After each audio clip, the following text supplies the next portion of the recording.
मुद्दे डोळ्यासमोर ठेवून चतुरंग प्रतिष्ठान काम करतं। धन्यवाद ताई। रामभाऊ मोहिते यांचं स्वागत करण्यासाठी मी चतुरंग प्रतिष्ठानच्या सदस्य सौभाग्यवती सीमा भोग अभियान मध्ये माझं लग्न झाल्यावर माझ्या मिस्टरनी मला सही करायला शिकवली। पण आमच्या उद्योगावरती आमच्या दोघा मिसेस मिस्टर वरती 6 मुलांची पीएचडी झाली। माझी 1 नंबरची मुलगी बीएससी ॲग्री फायनल झाली, 2 नंबरची मुलगी एमकॉम फायनल झाली, सुनबाई एमकॉम फायनल आहे, मुलगा बीएससी आहे। म्हणून प्राथमिक शिक्षण घेण्यासाठी जरी वयाची मर्यादा असेल तर जीवन चांगलं जगायचं शिक्षण आपण मरेपर्यंत विद्यार्थी म्हणून जगता येतं आणि ते आम्ही पती पत्नी करतोय। आज आपल्या एख्यानमालामध्ये 20 वर्षाच्या कालावधीमध्ये खूप मोठे मोठे वक्ते येऊन गेले, अजून सुद्धा याच्यापेक्षा मोठे येणार आहेत। सर मला म्हणले रस्त्याने येताना की ताई थोडा तुम्हाला बोलायला उशीरच झाला। अजिबात काम करण्यामध्ये एस आपेस दोन्ही सोबत असते। माझी थोडक्यात परिचय द्यायचा म्हणल्यानंतर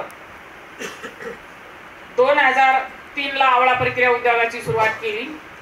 1997 ला रोपवाटिकाची सुरुवात, पण रोपवाटिकेमध्ये मी जास्त नाही, कारण रोपवाटिका विभाग मोहिते साहेबांकडे आहे आणि आवळा प्रक्रिया उद्योगांचा विभाग माझ्याकडे। आम्ही कामं वाटून घेतलेले आहे आणि हॉटेल मुलगा आणि सुनबाई बघते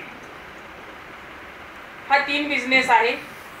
पण रोपवाटिका हा बिझनेस फक्त 6 महिन्यासाठी, उरलेले 6 महिने काय करायचे याच्यावर फार अभ्यास केला। माझ्यापेक्षा माझ्या मिस्टरांचं जास्त स्वप्न होतं।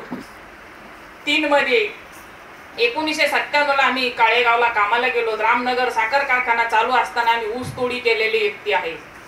9 वर्ष एका शेतकऱ्याच्या शेतावर माझ्या मिस्टरनी सालदारी महिंदारी रोजदारी केली। 9 वर्ष सालदारी करीत असताना त्यांचं जिवंत उदाहरण म्हणजे आमचे बोंबे सर आहेत, त्यांचे मित्र। आता येताना त्यांनी आमचा फार मोठा सत्कार केला घरी बोलून सनी।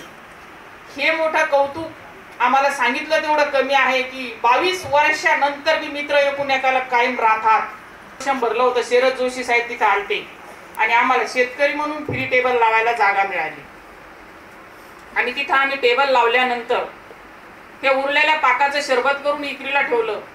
त्या 200 रुपयाची केलेली कॅन्डी 1 रुपयाची पॅकिंग करून इकरीला ठेवली।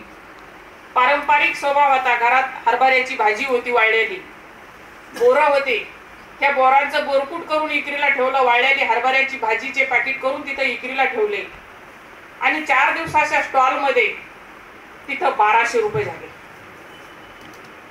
दोघं पती पत्नी सांप्रदायिक असल्यामुळे संत तुकडोजी महाराजांचे बोल आठवले, कच्चा माल मातीच्या भावे पक्का होताच 4 पटीने घ्यावे। हे उदाहरण लागू पडलं आणि दोघा पती पत्नींना ठरवलं हे 1200 रुपये संसारात गुंतायचे। 100 रुपयात चालू केला तर 2 तास ते विचारच करतो 200 रुपयात एवढं होऊ शकतं का। पण त्याला जोड अशी दिली की त्याच वेळेस बँक ऑफ बडोदामध्ये आमचा उद्योग भोलेश्वर नावानं आहे।